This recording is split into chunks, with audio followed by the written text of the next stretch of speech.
శ్రీ వాల్మీకి మహాముని మనకు అందించినటువంటి శ్రీమద్ రామాయణాన్ని మనం రామాయణ కథా సుధగా 15వ రోజులోకి ప్రవేశించాం. ఇవాళ నిన్నటి రోజున రామచంద్రమూర్తి వారి యొక్క సీతమ్మ వారి యొక్క దివ్య కళ్యాణ వైభోగాన్ని, అలాగే లక్ష్మణ భరత శత్రుఘ్నులకు రాజకుమార్తెలైనటువంటి ఊర్మిళ, మాండవి, శృతకీర్తులను ఇచ్చి వివాహం చేశారని, అంగరంగ వైభోగంగా ఆ వివాహం మిథిలాపట్నంలో జరిగిందని మనం చెప్పుకున్నాం. ఇవాల్టి రోజున తదనంతర కథా కార్యక్రమాన్ని చెప్పుకోవడానికి ముందుగా వాల్మీకి మహాముని వారిని ఒక్కసారి స్మరించుకుని అటుపిమ్మట రామచంద్రమూర్తి వారిని కూడా స్మరించి మనం ఇవాల్టి కథాక్రమంలోకి ప్రవేశిద్దాం. కూజంతం రామ రామేతి మధురం మధురాక్షరం ఆరుహ్య కవితా శాఖాం వందే వాల్మీకి కోకిలం. శ్రీరమణీయహార అతసీ కుసుమాభశరీరా భక్తమందార వికారదూర పరతత్వవిహార త్రిలోకచేతనోదార దురంతపాతక వితాన విదూర ఖరారిదైత్య కాంతార కుఠార భద్రగిరి దాశరథీ కరుణాపయోనిధి. ఇలా అతసీ పుష్పం లాంటి వన్నె కలిగినటువంటి ఆ సకల జన మనోభిరాముణ్ణి మనం కీర్తించుకుని, తర్వాత జనక చక్రవర్తి తమ యొక్క అల్లుళ్లకు, అలాగే తమ యొక్క వియ్యాల వారికి కూడా అనంతమైనటువంటి సంపదల్ని అరణంగా ఇచ్చారట. అరణం అంటే సారె, మన భాషలో సారె ఇచ్చారట. ఇలా సారె ఇచ్చిన తర్వాత జనక చక్రవర్తి కూడా మర్యాద కోసం వారితో పాటుగా అయోధ్యానగరం వైపుగా కొంత దూరం అనుసరించారట. మనం కూడా మన వియ్యాల వారు వెళ్తూ ఉంటే కొంత దూరం వారితో పాటుగా వెళ్ళి వారిని సాగనంపడం ధర్మం. అలాగే సాగనంపారట.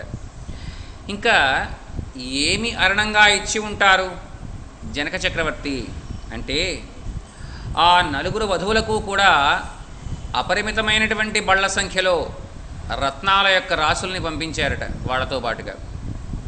అలాగే ఒక్కొక్క వధువుకు 1,00,000 ధేనువుల్ని ఇచ్చారట. 1,00,000 ధేనువులంటే ఒక ఆవు, ఒక దూడ, ఈ రెండింటినీ కలిపితే ధేనువు అంటారు. అది కాకుండా ఒక్క గోవు మాత్రమే ఉంటే దాన్ని గోవు అంటారు. అదే ఒక ఆవు ఉంటే గోవు అంటారు. దూడతో కూడినటువంటి ఆవు గనుకుంటే దాన్ని ధేను అంటారు. గృహప్రవేశం ధేనువుతో చెయ్యాలి, ఆవుతో చేయకూడదు. ఒక ఆవు ఒకటి లోపలికి వెళ్తే కుదరదు. అది పుత్రవతి అయి ఉండాలి, సంతానవతి అయి ఉండాలి. అలాంటిది ఒక్కొక్క అమ్మాయికి 1,00,000 ధేనువుల్ని ఇచ్చారు. ఎలా ఇచ్చారు? ఆ కొమ్ములకి బంగారపు రేకు తాపడం చేయించారు, గిట్టెలకి వెండి రేకులు తాపడం చేయించారు. ఇలాగా ఒక అమ్మాయికి 1,00,000 చొప్పున ఇచ్చారు. అలాగే పెద్ద సంఖ్యలో శ్రేష్టములైనటువంటి కంబళాలు ఇచ్చారు. అందులోనూ హిమోత్పర్వత ప్రాంతాలలో ఈ కంబళ్ళు చాలా ప్రసిద్ధి. మనం కూడా ఏం చేస్తాం, నేపాల్ వాళ్ళు వస్తే శీతాకాలంలో ప్రత్యేకించి మరీ వాళ్ళ దగ్గరే ఉంటాం. అలాగా దివ్యమైనటువంటి కంబళాలు ఇచ్చారు. మిక్కిలి విలువైనటువంటి చీనాంబరాలు ఇచ్చారు. చైనా దేశం పట్టుకి చాలా శ్రేష్టం. చీనాంబరాలు అన్న మాటకు అర్థం ఏంటంటే చైనా దేశంలో తయారైనటువంటి పట్టుతో నేయబడినటువంటి వస్త్రాలు అని అర్థం. అలాంటి దివ్యమైనటువంటి పట్టు వస్త్రాలు ఇచ్చారు. వారి వెంట చక్కగా అలంకరింపబడినటువంటి 1,00,000 ఏనుగుల్ని పంపించారు. అవి కూడా శ్రేష్టమైనటువంటి ఐరావణం, కుముదాంజనం, సార్వభౌమం, సుప్రతీకం ఇలాంటి దిగ్గజాలు ఏవైతే ఉన్నాయో ఆ దిగ్గజాల సంతతికి చెందినటువంటి ఏనుగుల్ని పంపించారు. మేలుజాతి పారసీక జవనాశ్వాల్ని పంపించారు. అందమైనటువంటి రథాలని పంపించారు. దాంతోపాటుగా మంచి బలిష్ఠులైనటువంటి యోధుల్ని పంపించారు. సకలములైనటువంటి శిరస్త్రాణం దగ్గర నుంచి అన్నీ కూడా ధరించినటువంటి యోధుల్ని పంపించారు. భక్తి విశ్వాసం కలిగినటువంటి దాసదాసీల్ని పంపించారు.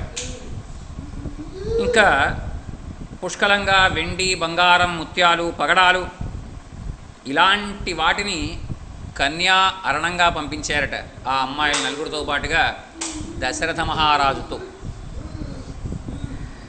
ఇలా కొంత దూరం వెళ్ళిన తర్వాత దశరథ చక్రవర్తి, బావగారు ఇంకా మీరు కూడా పెద్దవారే, ఇంక ఎక్కువ దూరం రావద్దు, మీరు బయలుదేరి వెనకకు మరలండి అన్నారు. అలా అనడం మన గౌరవం, అలా అంతవరకు మనల్ని దిగబెట్టడం వాళ్ళ గౌరవం. అలా గౌరవంగా వారు చెప్పిన వెంటనే తమ యొక్క పిల్లల దగ్గరికి వెళ్ళారు. వాళ్ళని ఒక్కసారి తల మీద అలా రాశారు. అమ్మాయిలు జాగ్రత్తగా ఉండండమ్మా అక్కడ అని వాళ్ళకి బుద్ధులు చెప్పారు. బయలుదేరి తన యొక్క భార్యలతో సహా తమ యొక్క రాజపరివారంతో సహా వెనకకు మిథిలా నగరానికి చేరుకున్నారు జనక చక్రవర్తి. చతురంగ బలాలతో వశిష్ఠ, వామదేవ, జాబాలి, కశ్యపాది మహాముని మండలితో, అలాగే అష్టప్రధానులైనటువంటి సుమంత్రాది మహామంత్రులతో సహా దశరథ చక్రవర్తి రామచంద్రమూర్తిని, సీతామ్మవారిని ఒక రథంలో, అలాగే మిగిలినటువంటి అబ్బాయిల్ని, కోడల్ని ఒక్కొక్క రథంలో కూర్చోబెట్టి ఆయన ముందు వెళ్తూ జాగ్రత్తగా బయలుదేరి ఈ అయోధ్యానగరం వైపుగా పయనిస్తున్నారు. ఇలా పయనించేటువంటి సమయంలో అక్కడక్కడ పక్షులన్నీ కూడా వాటి యొక్క మామూలుగా ఉండేటువంటి అరుపుల కంటే వికృతమైనటువంటి అరుపులు అరవడం మొదలుపెట్టాయి. దశరథ చక్రవర్తి ఒక్కసారి చేయి చూపించారు వెనక్కి తమ యొక్క మంత్రి అయినటువంటి సుమంత్రుల వారికి. ఆయన వెంటనే వెనకాల వాళ్ళందరికీ చేయి చూపించాడు, అంటే ఎక్కడ వాళ్ళనెక్కడ ఆగమని. ఇలా పక్షులు వాటి వాటి యొక్క స్థాయి భేదాలని మరిచి వికృతమైనటువంటి అరుపులు అరుస్తున్నాయి. మరికొంచెం దూరంలో అక్కడ ఉన్నటువంటి జంతువులన్నీ కూడా ప్రదక్షిణపూర్వకంగా తిరుగుతున్నాయి. అంటే వాళ్ళు వెళ్ళేటువంటి దారికి ఈ ప్రకారంగా తిరుగుతున్నాయి. ఒకవేళ వాళ్ళు వెళ్ళేది కనుక ఉత్తరం అనుకోండి, పడమర నుంచి తూర్పుకు తిరుగుతున్నాయి. ఇలాగా ప్రదక్షిణపూర్వకంగా తిరుగుతున్నాయి. ఒక్కసారి దశరథ చక్రవర్తి యొక్క రథసారథిని వశిష్ఠుల వారు ఎక్కడైతే మేనాలో ఉన్నారో ఆ మేనా దగ్గరికి పోనిమ్మన్నారు. అక్కడ దాకా వెళ్ళిన తర్వాత వశిష్ఠుల వారికి నమస్కారం చేశారు. ఓ బ్రహ్మర్షి, దూరంగా కనబడుతూ ఉన్నటువంటి శకునాలన్నీ గమనిస్తున్నారా? పక్షులు వాటి వాటి యొక్క స్థాయిని మరచి చాలా వికృతంగా అరుస్తున్నాయి. అది అశుభం. అలాగే మృగాలన్నీ కూడా, అంటే లేళ్ళు ఇలాంటివన్నీ కూడా ప్రదక్షిణపూర్వకంగా వెనక్కి మరలుతున్నాయి. ఇది శుభం. ఏం జరుగుతుందంటారు అని ఆ మహానుభావుని అడిగారు. దీన్ని బట్టి మనకేం తెలిసింది? దశరథ చక్రవర్తి శకున శాస్త్రంలో నిష్ణాతుడు. అలాగే రామచంద్ర ప్రభు కూడా శకున శాస్త్రంలో నిష్ణాతులే. ముందు ముందు ఆయన అనుభవాల్లో వచ్చినప్పుడు మీకు తెలియజేస్తా. ఇలాగా చెప్పేటప్పటికల్లా వశిష్ఠుల వారు అన్నారు,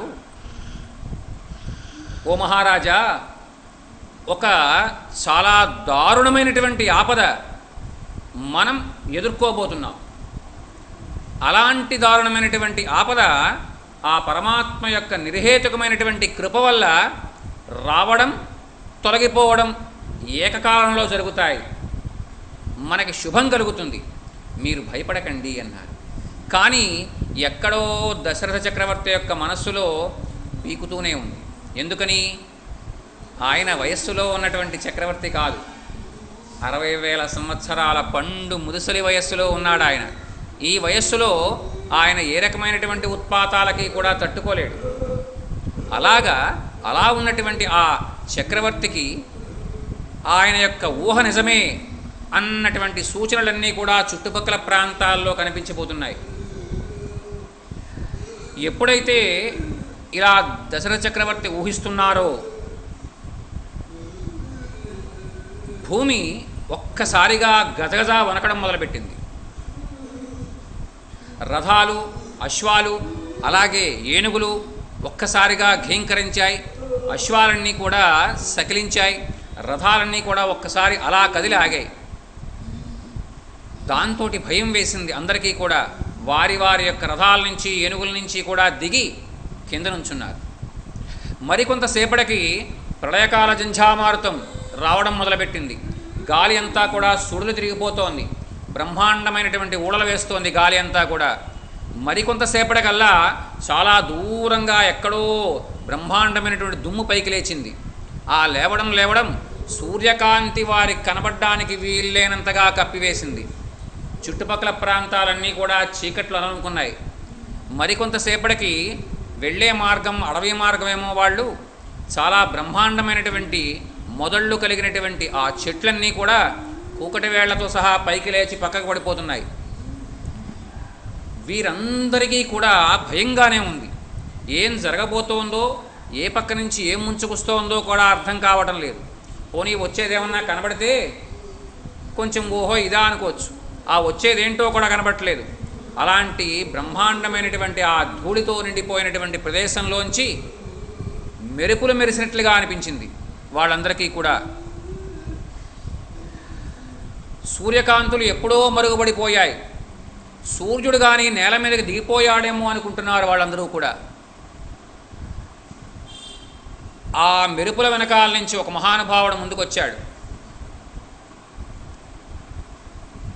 ఎడమ చేతిలో చాలా పదునైనటువంటి గండ్రగొడ్డలి ఆయన చేతిలో ఉంది. కుడి చేతిలో బ్రహ్మాండమైనటువంటి చాపాలున్నాయి. ఆ శస్త్రాస్త్రాలను ధరించి గండ్రగొడ్డలి భుజం మీద పెట్టుకుని వాయువేగ మనోవేగాలతో నడుచుకుంటూ వచ్చి వాళ్ళ ముందు నుంచున్నాడు. ఎప్పుడైతే ఇలాంటి స్థితిగతుల్లో ఉన్నటువంటి ఆ వ్యక్తిని చూశారో ఈ చుట్టుపక్కల ఉన్నటువంటి వాళ్ళందరూ కూడా ఎప్పుడో స్పృహ తప్పేశారు. దశరథ మహారాజు,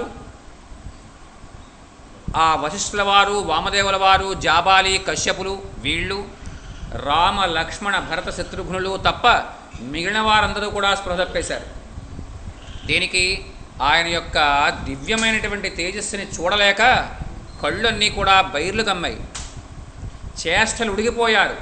ఎక్కడ వాళ్ళు అక్కడే చితకలు పడిపోయారు. అలాంటి జగజ్జేత అనిపించుకున్నటువంటి పరశురాముల వారు అక్కడ ప్రత్యక్షమయ్యారట. ఎలా ఉన్నారు? ఒక కైలాస పర్వతం హిమోత్పర్వత ప్రాంతాల నుంచి వచ్చి ఎదురుగుండా నుంచుంటే ఎలా ఉంటుందో అలా ఉన్నారు. ప్రళయకాలాగ్నిలా వెలిగిపోతున్నారు. అలాగే ఆయన యొక్క శరీరానికి చుట్టూతో కూడా దివ్యమైనటువంటి తేజస్సు అగ్నిహోత్రంలా వెలిగిపోతోంది. మెరుపు తీగల్లా మిరిమిట్లు గలుపుతున్నాయట ఆయన యొక్క జటాజూటం నుంచి వచ్చినటువంటి ఆ కేసరాలన్నీ కూడా. ప్రజ్వరిల్లుతున్నటువంటి అగ్నిలా ఉన్నట్ట ఆ మహానుభావుడు. దాంతో వెనకాల ఉన్నటువంటి మునిమండలందరూ కూడా, మహామునులందరూ కూడా గడగడ వణికిపోవడం మొదలుపెట్టారు. ఎందుకని? ఆయన సామాన్యమైనటువంటి వాడు కాదు.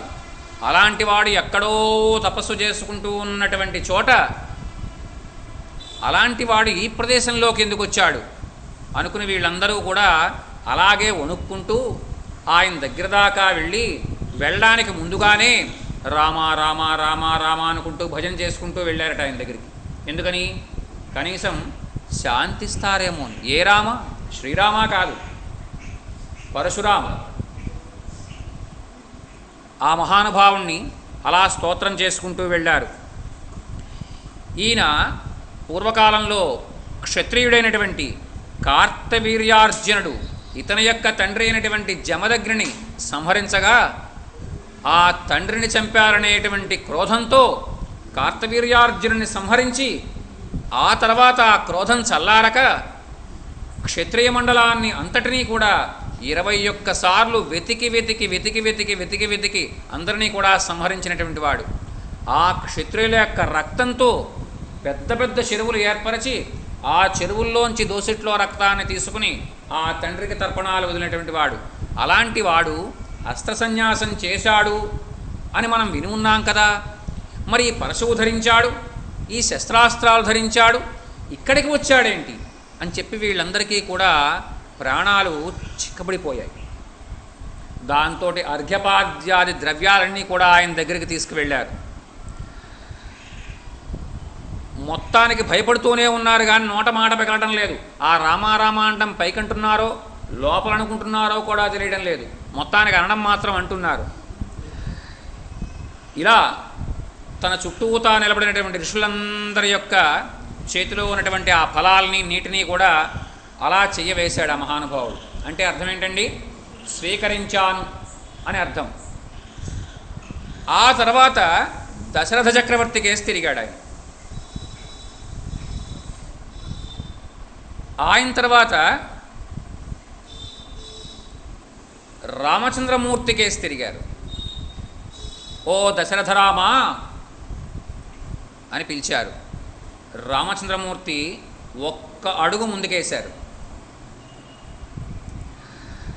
సర్వలోకాల్లోనూ ప్రతిధ్వనించింది నీవు చేసినటువంటి శివధనుర్భంగ శబ్దం. శివధనుస్సుని విరిచినటువంటి నీ యొక్క అద్భుత కృత్యం ఊహించడానికి కూడా అలవి కానటువంటి పని ఇది. ఆయన న్యాసపూర్వకంగా దేవరాజుల వారికి ఇచ్చారు ఆ ధనుస్సు. ఆ విషయాలన్నీ కూడా నీవు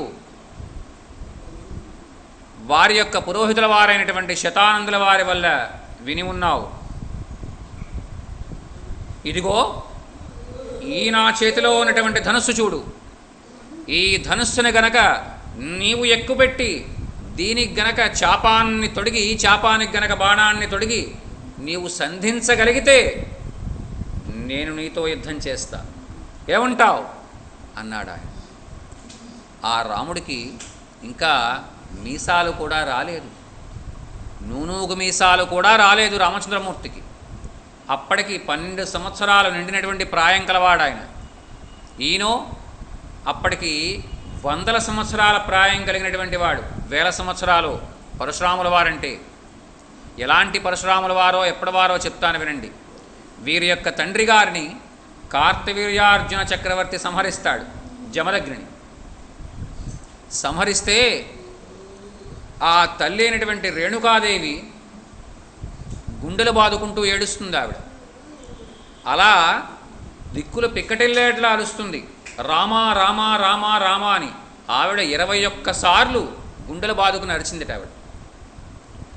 ఆ 21 సార్లు ఆవిడ అరిచిన దాన్ని గుర్తుపెట్టుకుని ఈ హైహయవంశీయుడైనటువంటి కార్తవీర్యార్జున చక్రవర్తిని, అతని కుమారుల్ని ఆ క్రోధం చల్లారక ఆ కాలంలో ఉన్నటువంటి రాజమండలిని అంతటినీ కూడా వెతికి సంహరించాడు ఈయన. మరి మిగతా వాళ్ళందరూ ఎలా బతికుంటారండి వీళ్ళు అంటే, దశరథ చక్రవర్తి కానీ జనక చక్రవర్తి కానీ వీరందరూ కూడా ఆడవాళ్ల మధ్యలో కూర్చున్నారు, చీరలు కప్పుకొని కూర్చున్నారు.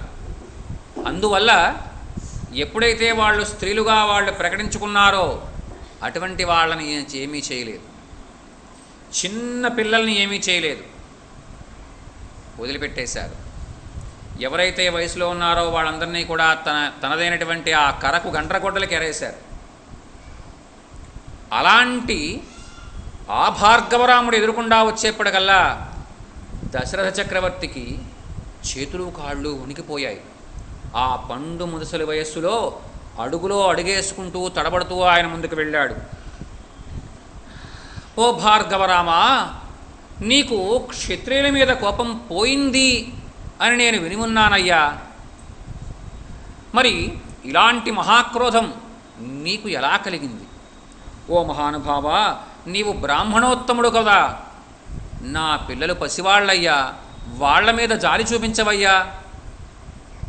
నిన్ననే వారికి వివాహం జరిగింది, ఇంకా కాళ్ల పారాణి కూడా ఆరలేదయ్యా వాళ్ళకి. అందువల్ల దయచేసి వాళ్ళ మీద నీవు జాలి చూపించవయ్యా అని వేడుకున్నాడు దశరథ చక్రవర్తి. ఓ మహానుభావ, అత్యంత శ్రేష్టమైనటువంటి భృగువంశంలో జన్మించావు. ఇంకా మహేంద్రుని యొక్క ఎదురుకుండా నేను శస్త్రాస్త్రాలు ధరింపను అని ప్రతిజ్ఞ కూడా చేసి ఉన్నావు. మరి అలాంటి వాడివి శస్త్రాస్త్రాలు ధరించి వచ్చావంటే మా అందరికీ భయం వేస్తోందయ్యా. ఓ మహానుభావ, ఈ సమస్త భూమండలాన్ని కూడా నీవు జయించావు. జయించి ఈ కశ్యపుల వారికి దానం చేశావు కదా, మరి అలాంటి వాడవు మరల దేనికోసం ఇక్కడికి వచ్చినట్లు? ఓ మహానుభావ, దయచేసి శాంతించి నన్ను నా వంశాన్ని కూడా రక్షించు అని నమస్కారం చేశాడు. ఇలా దశరథుల వారు ప్రాధేయపడుతూనే ఉన్నాడు. కానీ ఆయన మాటలేవి కూడా లక్ష్య పెట్టలేదు భార్గవరాముడు. రామచంద్రమూర్తి కేసే సూటిగా చూస్తున్నారు. ఏమయ్యా రామచంద్ర, ఈ ప్రపంచంలో 2 ధనుస్సులు సర్వశ్రేష్ఠాలు. ఒకటి మహేశ్వరుల వారి దగ్గర ఉన్నటువంటి ఈ చాపం, రెండవది శ్రీమన్నారాయణమూర్తి దగ్గర ఉన్నటువంటి ఈ వైష్ణవ చాపం. ఈ రెండూ కూడా ఒకదానికి ఒకటి తీసిపోయినటువంటి ధనుస్సులు ప్రపంచంలో. ఈ రెండింటినీ కూడా విశ్వకర్మ చేసి వారి వారి యొక్క అవసరాలకు ఇచ్చి ఉన్నాడు. ఇంకా ఓ రామభద్ర, ఒకానొకప్పుడు త్రిపురాసుర సంహారానికి పరమేశ్వరుడు నీవు ఏ ధనుస్సునైతే భంగం చేశావో ఆ ధనుస్సుని తాను స్వయంగా ధరించి వాడి ఉన్నాడు. అలాంటి ధనుస్సును నీవు భంగం చేసి ఉన్నావు మొన్నటి రోజున. ఇంకా రెండవదైనటువంటి ఈ ధనుస్సును దేవతలందరూ కూడా మహావిష్ణువుకు అర్పించారు. ఆ అర్పించబడినటువంటి ధనస్సు ఇదిగో ఇప్పుడు నా చేతిలో ఉంది. అపూర్వమైనటువంటి కాంతులతో చిరుగంటలతో వెలుగుతూ ఉండేటువంటి ఈ వైష్ణవ ధనస్సు శివధనస్సులాగే అత్యంత శక్తివంతమైనది. ఒక కాలంలో దేవతలందరూ కూడా శివకేశవులలో ఎవరు గొప్పవారు అని ఒక నిర్ణయానికి వద్దామనుకున్నారు. తమ యొక్క నిర్ణయాన్ని బ్రహ్మదేవుల వారికి తెలియచేసి ఉన్నారు. తెలియచేస్తే అప్పుడు బ్రహ్మదేవుల వారు ప్రయత్నపూర్వకంగా, ఇక్కడ ఆ మాట ఎందుకు వాడుతున్నామంటే శివకేశవులు ఇద్దరికీ కూడా అభేదం. ఇద్దరూ ఒకరికి ఒకరు సరైనటువంటి వారే, ఒకరు ఎక్కువ ఒకరు తక్కువ కాదు. కానీ దేవతలు వీరిలో ఎవరు ఎక్కువో తెలుసుకోవాలని భావించారు. అందుకని ప్రయత్నపూర్వకంగా వారిరువురికి కూడా సంవాద రూపమైనటువంటి యుద్ధాన్ని కల్పించారట బ్రహ్మదేవుడు. అలా కల్పించినప్పుడు ఒకరిని ఒకరు జయించాలనేటువంటి ఉద్దేశంలో ఆ శివకేశవులు ఇరువురు కూడా చాలా కాలం యుద్ధం చేశారు. చివరికి మహావిష్ణువు యొక్క దివ్య హుంకారానికి శక్తివంతమైనటువంటి ఆ శివధనుస్సు కాస్త నిస్తేజమైపోయింది. అంటే అమీయమైనటువంటి ప్రతిభతో వెలిగి ఉండేటువంటి ఆ శివధనుస్సు కాస్త సామాన్యమైనటువంటి ధనుస్సులా మారిపోయింది. శివుడు కూడా నిశ్చేష్టుడైపోయాడు హరి యొక్క ప్రతాపానికి. దాంతో హరియే సర్వాధికుడు అని దేవతలందరూ కూడా ఎవరికి వారు వెళ్ళిపోయారు. ఆ క్షణంలో శివుడు ఆ ధనస్సుని తన దగ్గర ఉంచుకోవడం ఇష్టం లేక ఈ నివంశంలో వాడైనటువంటి దేవరాతుల వారికి ఇచ్చారు. ఆ తదనంతరం మహావిష్ణువు మా పూర్వీకుడైనటువంటి రుచీక మహాముని వారికి ఈ వైష్ణవ ధనుస్సుని ఇచ్చారు. ఆ దేవరాతుల వారి దగ్గర తరతరాలుగా శివధనుస్సు ఎలా అయితే పూజించబడుతోందో మా వంశపారంపర్యంగా ఈ వైష్ణవ ధనుస్సు కూడా అలాగే పూజించబడుతోంది.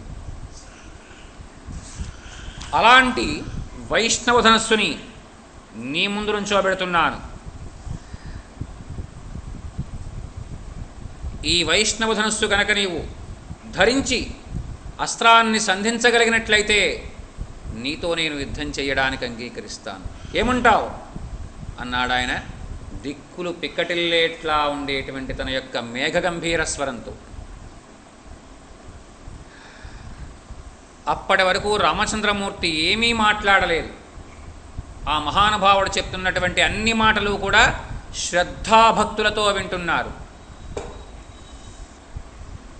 ఆ తర్వాత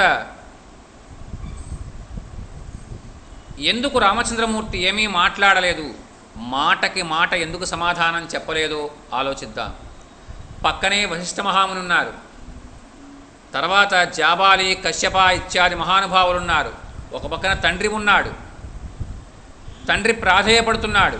అయినా సరే రామచంద్రమూర్తి అలాగే ఉన్నారు. ఎందుకంటే వారి ఎడల గౌరవంతో.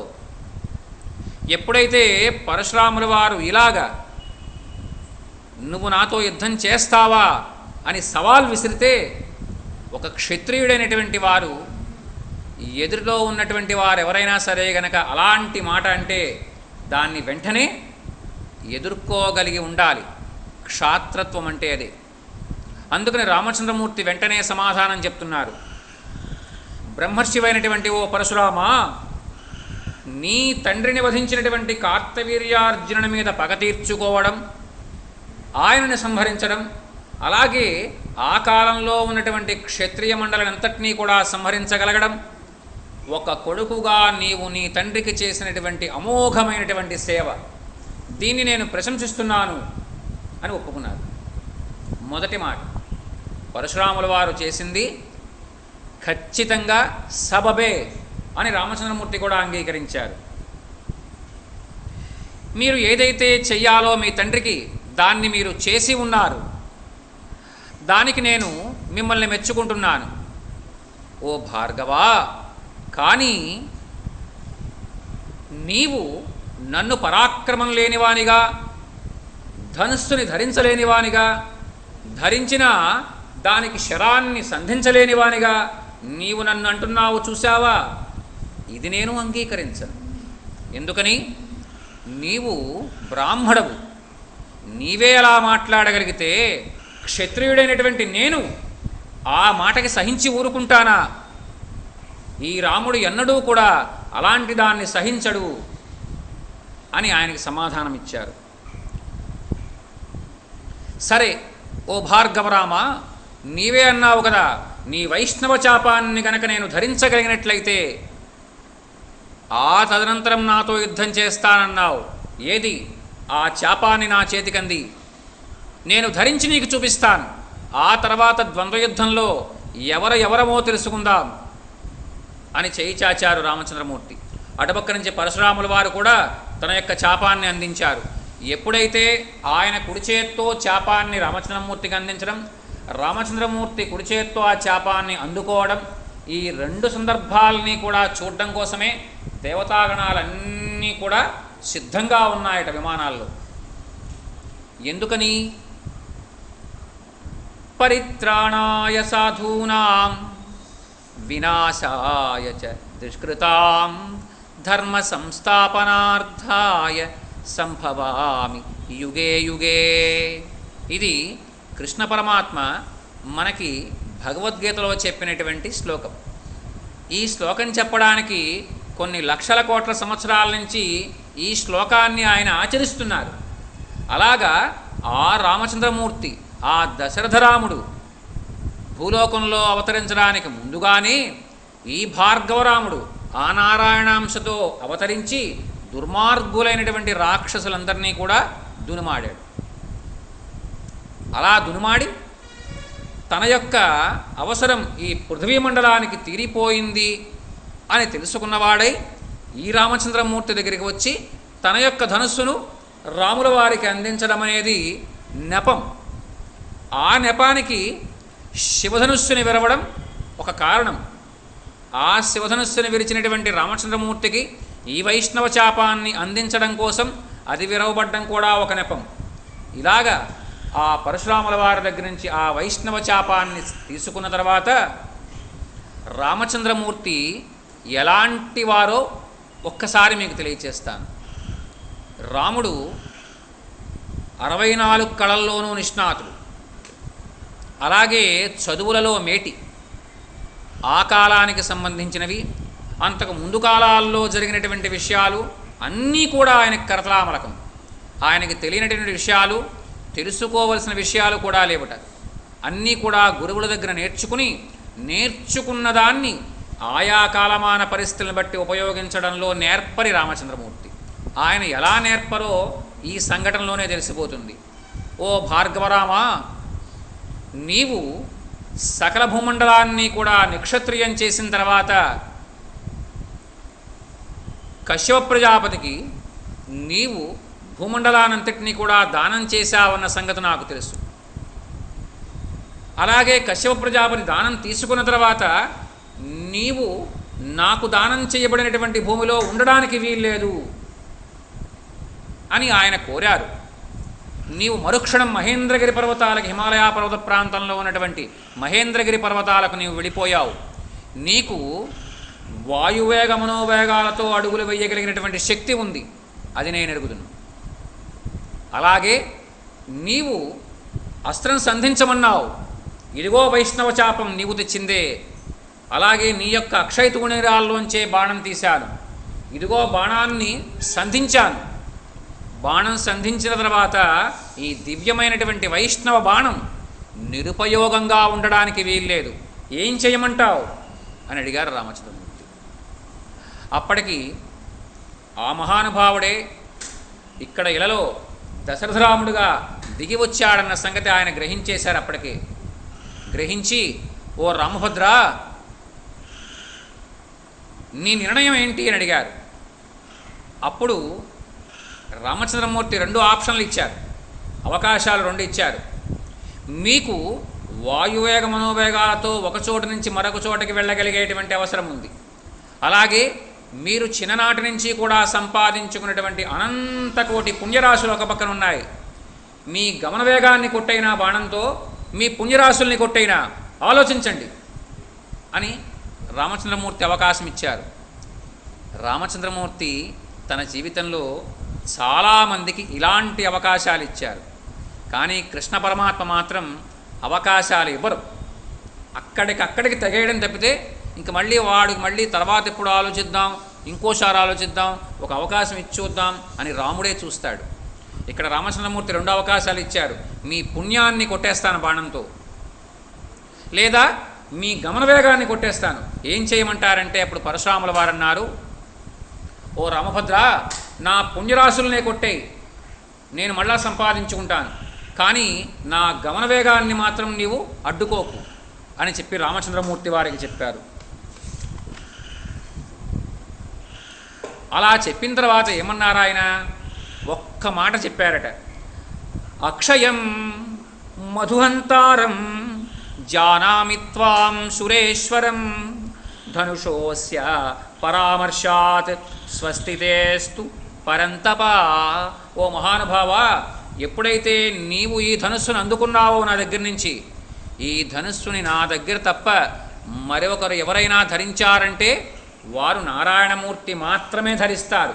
అందుకని నువ్వు ఈయన ధనుస్సును అందుకున్నావంటే నీవు సాక్షాత్తు ఆ మధువనేటువంటి రాక్షసుని సంహరించినటువంటి ఆ దివ్యమైనటువంటి ఆ నారాయణతత్వానివే నీవు అన్న సంగతి నేను తెలుసుకున్నాను. ఇంకా నేను బయలుదేరుతున్నాను అని చెప్పి వాయువేగ మనోవేగాలతో మహేంద్రగిరి పర్వతాలకు వెళ్ళిపోయారు ఆయన. ఈ బాణం వదిలిపెట్టారు రామచంద్రమూర్తి. అవి పరశురాముల వారి యొక్క అనంతకోటి పుణ్యరాశుల్ని కొట్టేసింది ఆ బాణం. ఆ తర్వాత నమస్కారం చేశారు రామచంద్రమూర్తి ఆ ధనుస్సుకి. వరుణుల వారిని పిలిపించారు, వరుణదేవుణ్ణి పిలిచారు. పిలిచి ఆ వరుణదేవుని వారికి సాంగోపాంగంగా దాన్ని సశాస్త్రీయంగా న్యాసపూర్వకంగా వైష్ణవ ధనుస్సుని వరుణుల వారికి ఇచ్చారు. ఆ ఇచ్చిన తర్వాత ఇలా జరుగుతూ ఉన్న సంగతి ఈ పరశురాముల వారికి రామచంద్రమూర్తికి జరిగినటువంటి ఈ మాటలు కానీ, ఆ తర్వాత వీరిద్దరి మధ్యలో జరిగినటువంటి ఆ బాణం వదిలిపెట్టిన విషయం కానీ, పరశురాముడు, రామచంద్రమూర్తి, విశ్వామిత్రుల వారు, వశిష్ఠుల వారు, కశ్యపుల వారు, జాబాలి, ఇలాంటి ఒక 10-12 మందికి తప్ప మిగిలిన వారెవరికీ కూడా ఏమీ తెలియదు. ఎక్కడ వాళ్ళు అక్కడ నిస్తేజులైపోయి ఉన్నారు. ఒక్కసారి చూడండి, ఒక బ్రహ్మాండమైనటువంటి జడివాన కుంభవృష్టి కలిసి వెలిసిపోతే ఎలా ఉంటుందో, పరశురాముల వారు ఎప్పుడైతే తప్పుకున్నారో వాతావరణం అంతా కూడా ప్రశాంతంగా మారింది.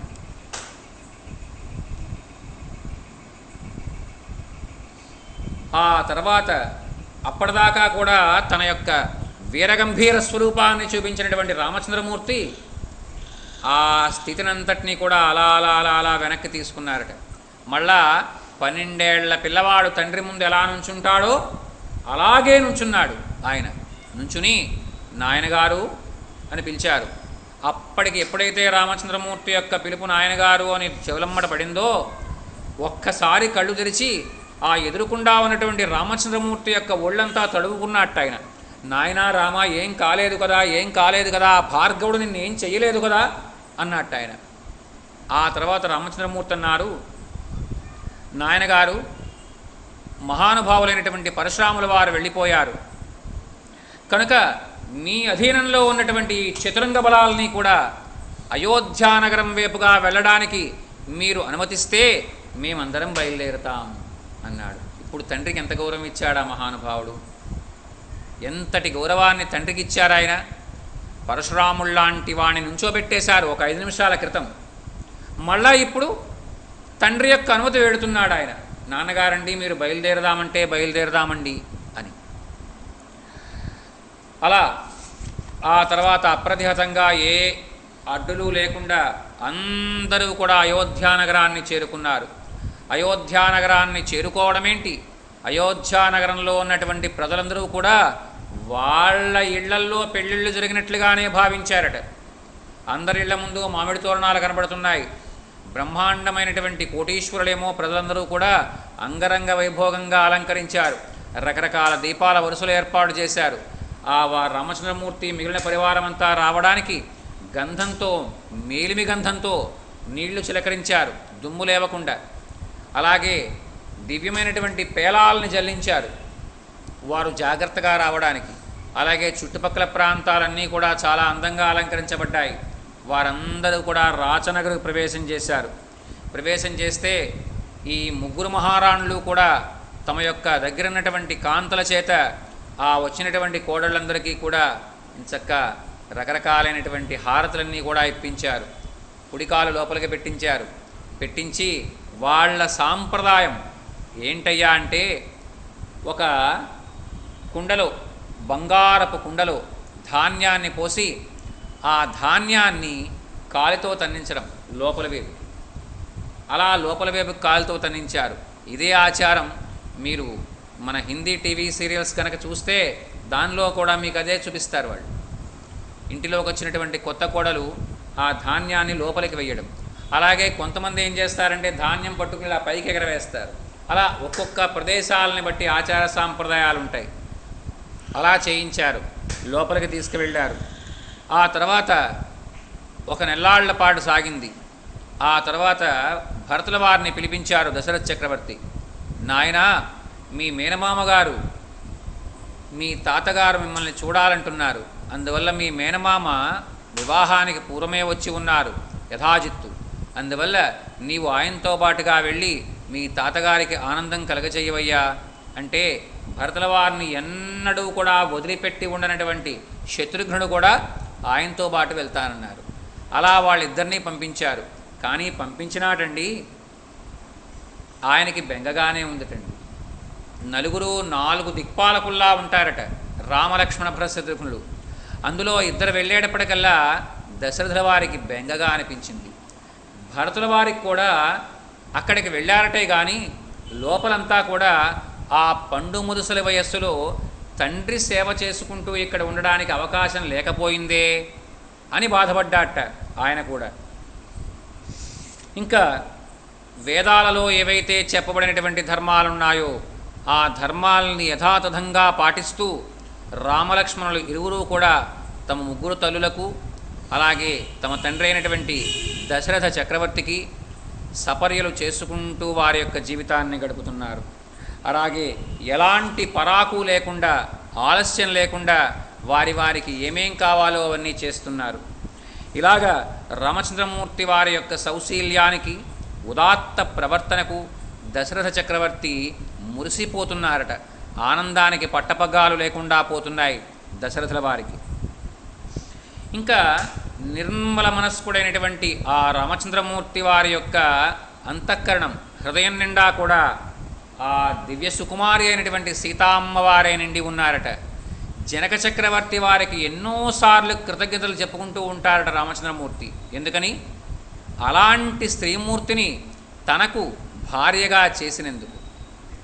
అందువల్ల అన్ని విషయాల్లోనూ కూడా రామచంద్రమూర్తికి ఈడు జోడు, వంశంలో కానీ, గుణంలో కానీ, రూపంలో కానీ, అలాగే అన్ని రకాలైనటువంటి స్థితిగతుల్లో కూడా, విద్యలో కానీ, ఇలాంటి వాటన్నింటిలోనూ రామచంద్రమూర్తికి సరిజోడుగా ఉండేటువంటి అమ్మాయిట ఆ జానకీదేవి. అలాగ ఒకరి ఎడల ఒకరికి ప్రేమ దినదిన ప్రవర్ధమానమవుతూ వస్తోందట. అదేవిధంగా రామచంద్రమూర్తి తనకు భర్త అయినటువంటి కారణంగా ఆమెలో కొత్త కాంతులు కనబడుతున్నాయట. స్వతహాగానే సీతామ్మవారు జగదేక సౌందర్యవతి, మహాపతివ్రత. ఇంకా ఆమె గొప్పతనం రామచంద్రమూర్తి పక్కన ఉంటే ద్విగుణీకృతం అవుతోందట. ఎలా ఉన్నారట, దేవాధిదేవుడైనటువంటి శ్రీ మహావిష్ణువు పక్కన లక్ష్మీదేవి ఉంటే ఎలా ఉంటుందో అలా ఆ సీతాదేవి తన పక్కన ఉండగా రామచంద్రమూర్తి వెలిగిపోతున్నారు. ఇలా కొంతకాలం గడిచింది. రామచంద్రమూర్తి ఎలాంటి వాడో ఇక్కడ మనకి జాగ్రత్తగా వివరంగా ఇచ్చారు. అదంతా కూడా వివరంగా తెలుసుకుందాం. ఆ రఘురాముడు ప్రశాంత చిత్తుడు. రామచంద్రమూర్తి యొక్క మనస్సు ఎప్పుడూ కూడా ఒడిదుడుగులకు లోను కాదు. ఇది రామచంద్రమూర్తి దగ్గర మనం తెలుసుకోవాల్సినటువంటి అనేకమైన విషయాల్లో మొట్టమొదటి విషయం, మనస్సుకి ఏ రకమైనటువంటి అలజడి కడగనివ్వడు ఆయన. ప్రశాంతంగానే ఉంటుందట ఆయన యొక్క చిత్తం. అలాగే మృదుభాషి, ఇతరుల యొక్క మనస్సుకు కష్టం కలిగించేటట్లుగా ఆయన ఎప్పుడూ కూడా మాట్లాడరు. అలాగే చాలా మృదువుగా మాట్లాడతారు, చాలా వినయంగా మాట్లాడతారు, చాలా అర్థవంతంగా మాట్లాడతారు. అలాగే కోపం అంటే ఏంటో రామచంద్రమూర్తికి తెలియదు. ఒకవేళ కోపం వచ్చిందనుకోండి, జాతరోషస్య, తెచ్చిపెట్టుకున్నటువంటి కోపమే. మరి మనకో పుట్టుకతోనే ఉంటుంది కోపం. మనం మామూలుగా మాట్లాడడం అన్నది ఎప్పుడో ఒకసారి జరుగుతుంది, కానీ ఆయన ఎప్పుడూ కూడా కోపగించుకుని ఎరగరట. అలాగే ఇతరులు ఎవరైనా సరే పరుషోక్తులు గనక ఆడినట్లయితే వాటిని కూడా చిరునవ్వుతోనే స్వీకరించగలిగినటువంటి ప్రజ్ఞట ఆ మహానుభావుడు. వాటిని ఏమాత్రమూ పట్టించుకునేవారు కాదట. ఇది కొంచెం ఆయనకి కుదిరిందేమో కానీ మనకి కుదరడం కష్టంగా ఉంటుంది. ఎవరన్నా మనని గనక తోలనాడారనుకోండి, ఆ తోలనాడిన దానికి గనక మనం సమాధానం చెప్పామనుకోండి, దాని అర్థమేంటో చెప్తారా? వాడు మనల్ని ఉద్దేశించి అన్నటువంటి విషయం నిజం అని అర్థం. మనం సమాధానం చెప్పలేదనుకోండి, దానివల్ల ఇంకా ఉపయోగం లేదు. వాడు ఏం మాట్లాడినా మనం సమాధానం చెప్పడం కోసమే ఎదురు చూస్తాడు. అంటే దాన్ని మనం అంగీకరించడం లేదా వాడన్న మాటల్ని స్వీకరించడం. ఇలా స్వీకరించేటువంటి తత్వం కాదట రామచంద్రమూర్తిది. అంటే ఆయన పట్టించుకోరు. అలాగే అలా మాట్లాడిన వారితో కూడా మృదువుగా, అందంగా వారితో మాట్లాడి, వారు మాట్లాడినటువంటి మాట తన ఎడల పొరపాటు అన్న విషయాన్ని మరల వారి చేత ఒప్పించగలిగినటువంటి ప్రజ్ఞ ఉందట ఆ మహానుభావుడికి. అలాగే ఇలాంటి విషయాల్లో దశరథ చక్రవర్తి చాలా గొప్పవారు. ఈ విషయం మనం ఎక్కడ చెప్పుకున్నాం?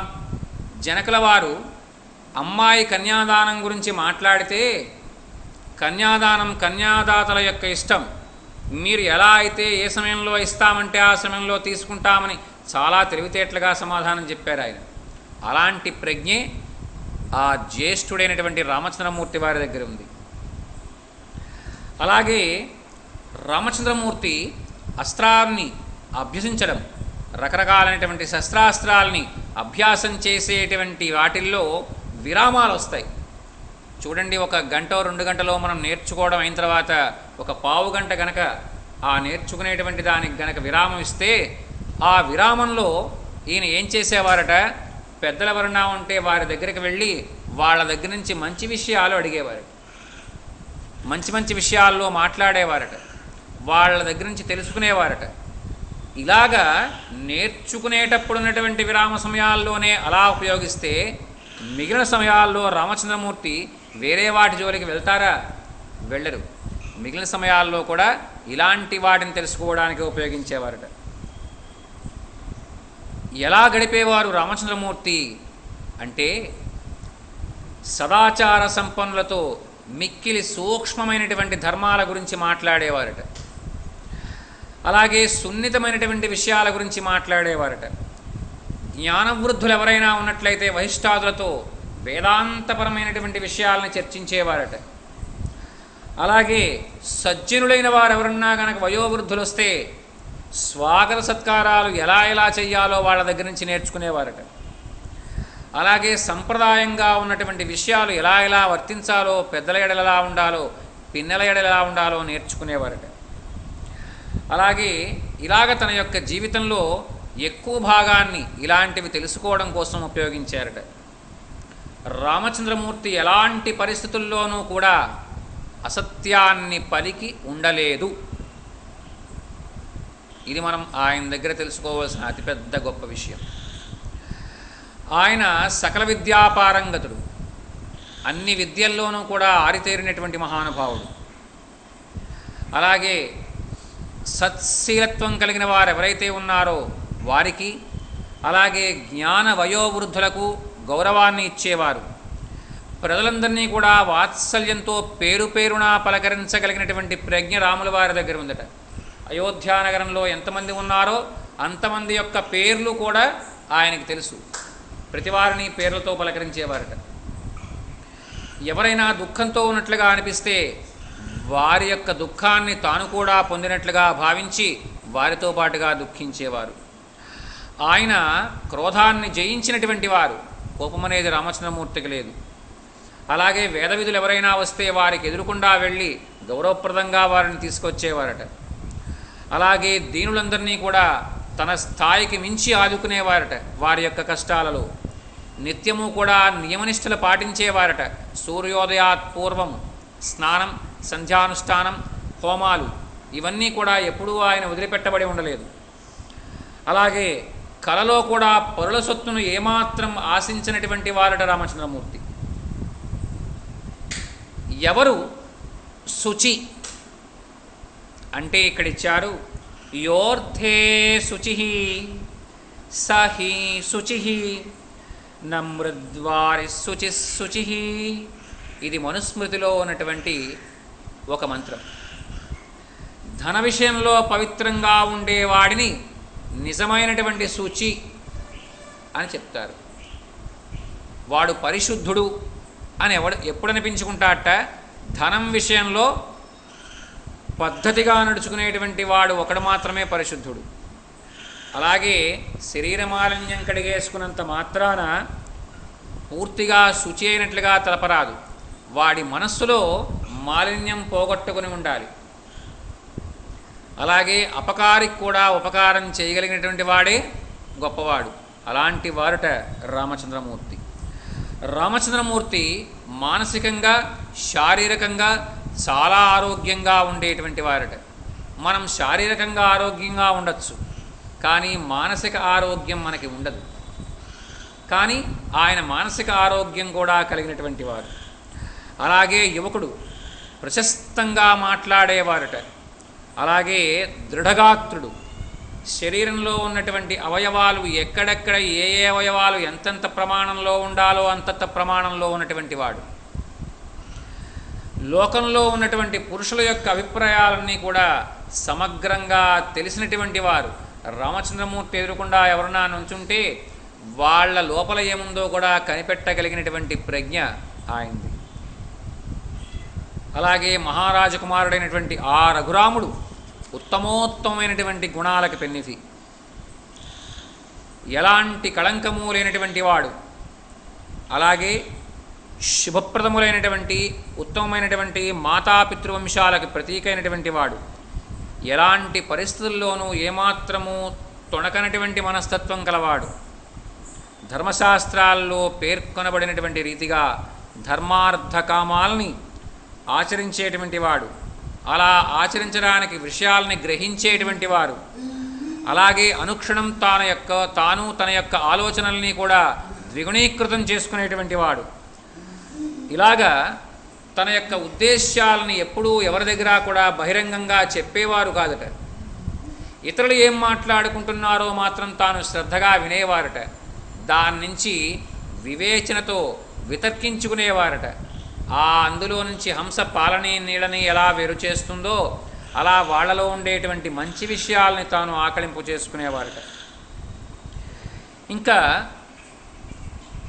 దేవతల ఎడల, తల్లిదండ్రుల ఎడల అత్యంత శ్రద్ధాభక్తి కలవారట. అలాగే ఆయన సర్వశాస్త్ర కోవిదుడు, కృతజ్ఞుడు. అంటే ఏ విధంగానైనా కొద్దిగా ఉపకారం చేసినా దాన్ని మహోపకారంగా భావించి వారికి మరల ఉపకారం చేయాలనేటువంటి ఉద్దేశ్యం కలవాడు. కావ్య నాటకాలంకారాలయందు, సకల శాస్త్రాలయందు, సంస్కృతాది మహాభాషలయందు కూడా ఆయన నిపుణుడు. నవవ్యాకరణాలయందు కూడా ఆరితేరినటువంటి దిట్ట. అలాగే ధర్మబద్ధంగా ఆర్జించబడాలని, అలా ఆర్జించబడినటువంటి అర్థం న్యాయబద్ధంగా ఖర్చు చేయబడాలని అనుకునేవారట. ఎలా ఉండేవారట రామచంద్రమూర్తి? తాను సంపాదించినటువంటి సంపాదనలో ఒక పావు వంతు అట్టు పెట్టుకుని మిగతా 3 పావులు కూడా ప్రజల కోసం ఖర్చు పెట్టేవారట. తెలివితేటలు కలిగినటువంటి వారు చేసేటువంటి పని ఇది. ధనాగారాన్ని అంటే కోశాగారాన్ని పూర్తిగా ఖాళీగా ఉంచుకోకూడదు. 25% కోశాగారంలో ఉండాలట. అలాగే ఎప్పుడైనా సరే శత్రువులు గనక దండెత్తినట్లయితే ముందుగా తానే నిలబడి సైన్యాలకి నూతనోత్సాహాన్ని కలిగించేవారట. దిగ్విజయంగా తిరిగి వచ్చేవారట.